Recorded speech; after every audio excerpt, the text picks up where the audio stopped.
Hello guys. Petite pause pour vous dire déjà de regarder la vidéo un minimum, hein, mais aussi de bien la regarder jusqu'à la fin, parce qu'à la fin j'aurai vraiment besoin de vous. Voilà, bon visionnage à vous. Oui bon je sais, ma coiffure faite maison est pas ouf, mais croyez-moi les coiffeurs thaïlandais c'est une vraie boucherie. Bon sinon comment allez-vous? Bon en vrai j'en ai rien à foutre. Vous pensez qu'à l'intro on va partir en Angleterre hein?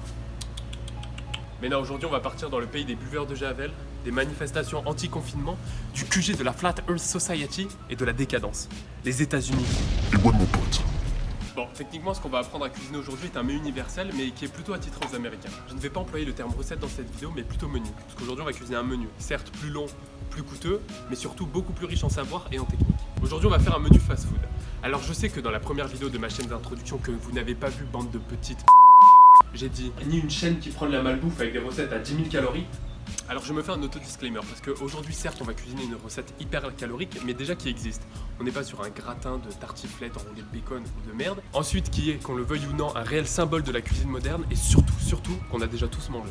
En plus avec le confinement c'est vraiment la galère de trouver un bon burger ou autre. Donc à défaut de poireauter 3 heures dans une queue interminable pour bouffer votre meilleur Big Mac, je vais vous apprendre à faire des variantes bien meilleures. Mais en plus, je ne vais pas uniquement vous apprendre à faire un hamburger.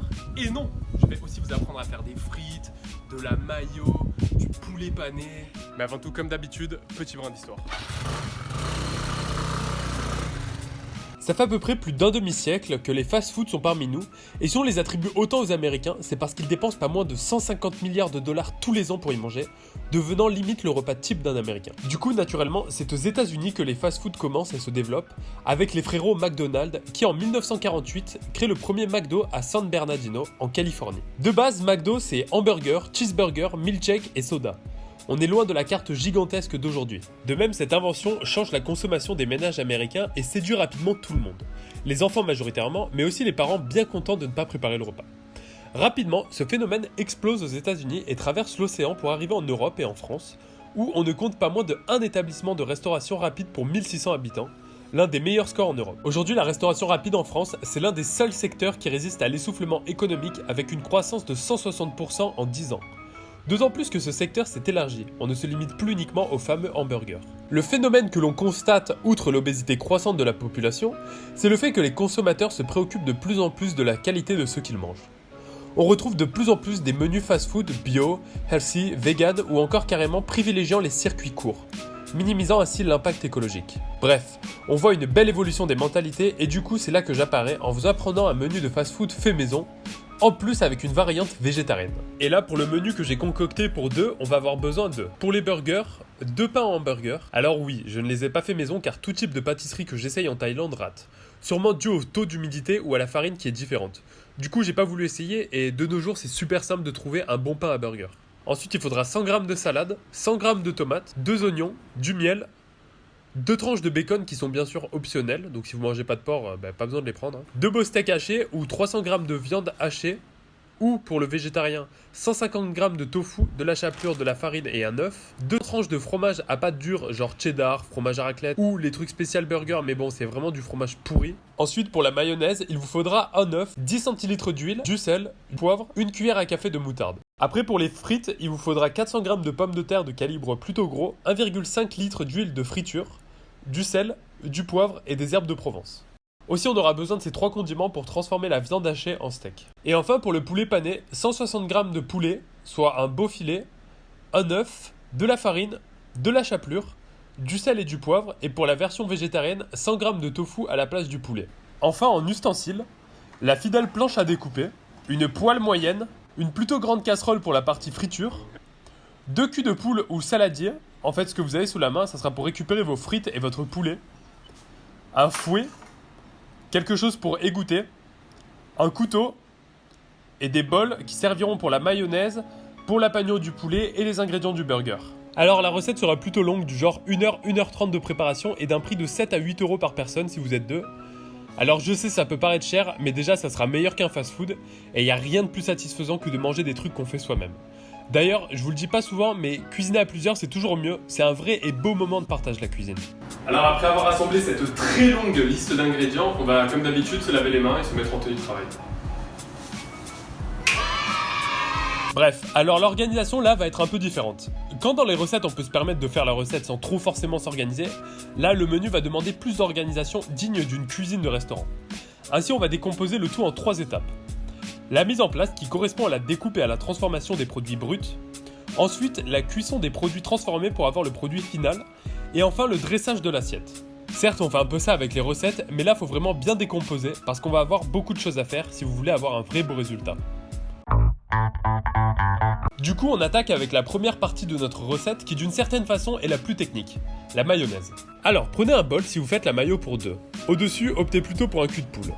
Séparez vos blancs du jaune, mettez vos blancs à la poubelle ou si vous en avez une utilité peut-être pour d'autres recettes, conservez-les. Moi personnellement, là, je n'en avais pas forcément besoin. Et si jamais vous faites une version avec le tofu pané du menu, garder le blanc sera utile pour la panure. Quand vous avez votre beau jaune dans le bol, ajoutez dedans une cuillère de moutarde, 3 pincées de sel et du poivre, puis commencez à fouetter jusqu'à que le tout soit homogène, puis demandez à quelqu'un, si vous avez quelqu'un sous la main, de vous mettre un léger filet d'huile. Ou si vous êtes solo, mettez-en un tout petit peu et faites monter cette base. L'important avec la mayo, c'est d'avoir une base solide. Après, c'est dur de la rater, à part si vous dosez comme un sagouin. Puis ajoutez progressivement toujours votre huile et continuez de fouetter jusqu'à que le mélange s'épaississe et devienne de plus en plus blanc. Goûtez votre mayonnaise. Si le goût de jaune d'œuf est vraiment trop présent, rajoutez de l'huile et continuez à battre. Vous pouvez pimper votre mayonnaise avec du piment, des épices, des herbes ou de l'ail dans mon cas, c'est vous qui voyez. Couvrez et réservez au frais le temps du déroulement du reste. Maintenant, passons à la découpe de nos belles frites. Alors, vous pouvez garder la peau si vous voulez, moi je trouve que ça donne vraiment un truc de fou aux frites. Pour la découpe, faites comme bon vous semble, juste évitez de vous couper les doigts, c'est tout. Ou faites comme moi, ça vous donnera un calibre relativement constant pour vos frites, on veut là des frites de 1 cm d'épaisseur. Quand vos frites sont toutes coupées, séchez l'amidon avec du sopalin ou avec un torchon. Pourquoi, me direz-vous ? Alors, certains disent que l'amidon fait coller les frites entre elles, d'autres que cela fait brûler les frites trop vite, ou encore d'autres disent que c'est justement ça qui fait des frites bien dorées. Moi personnellement, je n'ai pas fait assez de frites dans ma vie pour le dire, donc par précaution, séchez-les un peu. Et réservez-les sans rien au-dessus et pas besoin de ranger au frais ou quoi. Ok, ensuite passons au poulet frit. Pour ce faire, préparez 3 bols. Un de farine, un d'œuf et un de chapelure. Prenez votre poulet et coupez-le en morceaux de 1 cm d'épaisseur et 2 cm de largeur. La longueur n'a pas d'influence sur la cuisson, mais si vous faites des morceaux trop gros, le risque sera que la chapelure va brûler et le poulet pas assez cuire. Et inversement, s'ils sont trop fins, le poulet sera trop cuit. Du coup, quand vous avez vos morceaux de poulet de découper, prenez votre poulet et trempez-le dans la farine afin de bien l'en entourer, puis essayez un peu de refaire tomber le surplus de farine. Ensuite, trempez-le dans l'œuf en faisant en sorte toujours de bien les en entourer, puis finissez dans la chapelure toujours en faisant en sorte de... Ok, je ferme ma gueule, vous avez compris. Si vous aimez le poulet frit bien épais, vous pouvez ensuite la couche de chapelure remettre dans l'œuf, puis encore dans la chapelure. Double épaisseur pour un max de plaisir. Et enfin, faites cette étape avec tout votre poulet et réservez dans un bol. Là aussi, pas besoin de couvrir ni de mettre au frais. Alors pour les végétariens là, c'est la même étape. Coupez votre tofu en bâtonnets de 1 cm pour remplacer le poulet frit. Et pour remplacer le steak, si la forme vous le permet, faites un steak de 1 cm d'épaisseur que vous allez là aussi paner.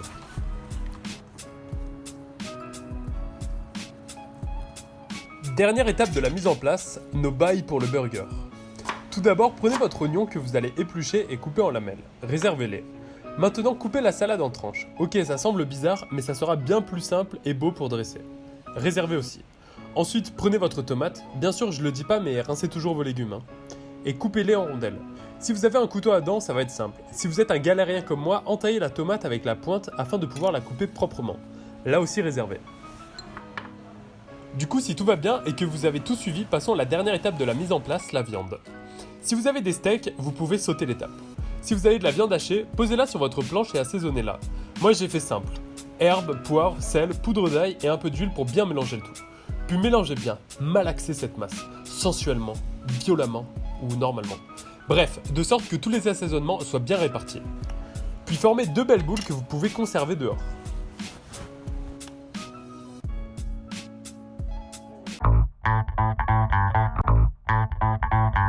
Commençons maintenant les différentes cuissons. Toujours dans une optique de mise en place, faites chauffer une poêle à feu moyen pour vos oignons avec un filet d'huile d'olive. Après quelques instants, le temps que votre huile soit bien chaude, plongez-y vos oignons. Alors si comme moi vous n'avez pas fait attention et oublié votre huile sur le feu trop longtemps et que vos oignons crament plus qu'ils ne cuisent, mettez un peu d'eau pour les calmer ces petits Quand vos oignons commencent à caraméliser, recaramélisez avec une bonne cuillère de miel et du poivre. Ça va apporter une petite touche de folie, vous m'en direz des nouvelles. Laissez encore cuire 1 à 2 minutes et réservez dans un bol. Lavez votre poêle ou prenez-en une autre si comme moi vous faites aussi partie des 1% plus riches des Français. Bref, coupez en deux votre tranche de bacon et faites cuire à feu moyen jusqu'à ce que vous voyez le bacon changer de couleur et se séparer de son bon gras. Réservez aussi pour le montage du burger. Maintenant, attaquons la cuisson des frites. Alors je vous conseille vivement de prendre une grosse casserole, sinon vous allez faire comme notre ami ici présent qui n'a pas pensé au choc de température. Mettez dans votre casserole votre huile et laissez-la chauffer pendant environ 15 minutes. Comment savoir si vous pouvez lancer vos frites en cuisson? Trempez le bout d'une frite dans l'huile, si des bulles se forment autour d'elle, on est bon. Ne balancez pas toutes vos frites d'un coup, sinon votre casserole va déborder d'huile, et croyez-moi c'est horrible à nettoyer, mon appart à Paris en a fait les frais. Si vous mettez une poignée de frites en premier et que vous voyez que l'huile remonte à la moitié de votre casserole, vous pouvez plonger le reste. Mais si vous sentez que ça va déborder, faites en plusieurs fois. On va faire cuire nos frites 6 à 7 minutes, ou sinon, quand vous les voyez remonter à la surface, c'est bon. Quand elles sont cuites, réservez dans le cul de poule ou juste avant vous avez déposé un peu de sopalin au fond pour éponger. Si vous faites cuire en 2 fournées vos frites, attendez quelques minutes que votre huile rechauffe un peu avant de faire la deuxième fournée. Bref, vous trouvez vos frites pas du tout colorées, molles, c'est tout à fait normal. On va faire les frites en 2 cuissons. En gros, la première à 150, c'est pour cuire l'intérieur de la frite et la deuxième cuisson à 180 degrés a pour but de la dorer. Du coup, on attaque la deuxième cuisson de la frite. Entre la première et la deuxième cuisson, laissez votre huile réchauffer afin qu'elle atteigne les 180 degrés. Comment savoir quand elle a atteint cette température? Si vous avez du pain, jetez un petit morceau de pain. S'il remonte instantanément à la surface, c'est bon. Si vous n'avez pas de pain, mettez une frite, ça fera l'affaire. Bref, replongez vos frites et laissez cuire encore 3 minutes afin qu'elles soient bien dorées. Puis sortez-les dans votre cul de poule où vous avez encore mis du sopalin pour éponger l'huile. Puis assaisonnez avec du sel, poivre et herbes de Provence. Gardez-les au chaud en recouvrant le cul de poule.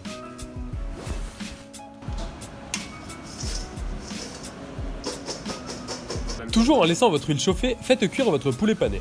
Pareil que pour les frites, checkez si l'huile est bien chaude en trempant un bout et faites attention de ne pas faire déborder l'huile en plongeant tout votre poulet ou vos morceaux de tofu. Là, le temps de cuisson va être donné par la chapelure. Quand elle prend une belle couleur marron, ça veut dire que c'est bon. Sortez-les de l'huile et épongez-les. Par curiosité, ouvrez un thunder pour voir la cuisson de la viande si vous avez besoin de plus la cuire. Pour le tofu, on aura moins de problèmes pour la cuisson. Pareil, laissez cuire jusqu'à changement de couleur. Couvrez aussi pour conserver la chaleur. Ok, on va pas tarder à finir la recette. Je sais, c'est long, mais bon, c'est tellement bon de bouffer un repas comme ça fait par soi-même. Du coup, mettez votre pain à griller. Quand il est bien grillé, déposez le bas du burger dans l'assiette et commencez à dresser le burger.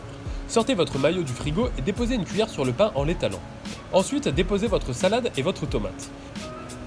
Finissons avec la cuisson de la viande. Lancez une poêle à chauffer à feu vif avec un peu d'huile ou avec le gras du bacon. Salez le dessus de votre viande afin de créer une fine croûte durant la cuisson. Attendez bien que la poêle soit brûlante pour mettre vos steaks à cuire. Mettez votre steak du côté où vous avez mis le sel. Laissez vos boules cuire 30 secondes, puis écrasez-les pour leur donner une forme de steak. Laissez encore cuire 2 minutes, puis retournez le steak et posez votre tranche de fromage sur la face déjà cuite afin que ce dernier fonde. Laissez encore cuire 2 minutes. Là, le temps c'est pour une cuisson bleue. Saignant, c'est 6 minutes et à point 8 minutes, donc à vous de gérer le temps en fonction de votre envie. Quand vos steaks sont cuits, sortez-les du feu et posez-les sur vos tomates. Enfin, pour finir le dressage, déposez une cuillère d'oignon, le bacon et fermez le burger.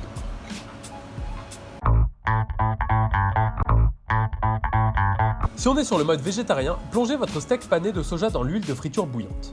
Sortez-le quand la panure devient bien marron, égouttez-le et posez-le sur vos tomates. Ajoutez-y du sel et poivre pour l'assaisonner. Posez le fromage par-dessus, puis l'oignon. Enfin, on finit le dressage de l'assiette. Dans un coin, laissez votre burger. Ensuite, prenez une poignée de frites que vous déposez sur un côté de l'assiette. Sur un autre côté de l'assiette, votre poulet pané. Et enfin, votre mayo maison. Maintenant, il n'y a plus qu'à déguster. Je hais les végétariens. Waouh.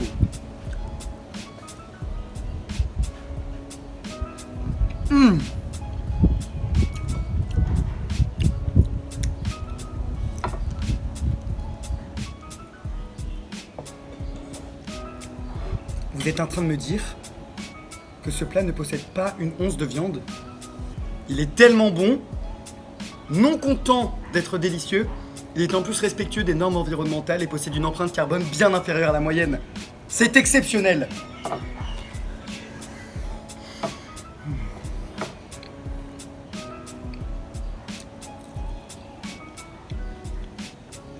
Je suis sans voix. C'est un délice. Voilà, j'espère que ce format un peu différent vous aura plu. Alors certes, c'est plus long et il y a beaucoup plus d'informations, mais au final, toutes les choses que vous allez apprendre, elles vous serviront toute votre vie. Alors je n'ai pas dit dans les autres vidéos, et cette vidéo me l'a fait comprendre, mais quand vous cuisinez, essayez de cuisiner avec d'autres personnes, parce que c'est vraiment une super activité et c'est vraiment une activité à part entière. Si, je pense qu'il y a quelque chose de plus satisfaisant, c'est quand les gens qui dégustent ce que vous avez fait adorent. Bref, comme d'habitude, n'hésitez pas à partager parce qu'au final, vous êtes ma première source de publicité et c'est une forme de récompense pour moi et pour les gens qui s'impliquent dans mes vidéos, c'est-à-dire ma copine qui filme et monte la vidéo. Parce que faire une vidéo comme ça, ça demande pas mal de travail quand même. N'hésitez pas à commenter aussi si vous voulez voir des nouvelles choses, des choses que vous aimeriez que je modifie, que vous aimeriez voir. Aimez aussi parce que ça flatte mon ego surdimensionné et surtout, n'oubliez jamais, n'importe qui peut cuisiner. Attendez, partez pas. Pour la prochaine vidéo, je vais avoir besoin de vous. En gros, vous allez voter pour la nationalité de la recette que je vais faire.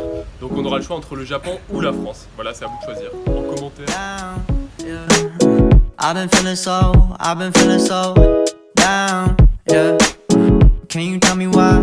Can you tell me why I'm down, yeah.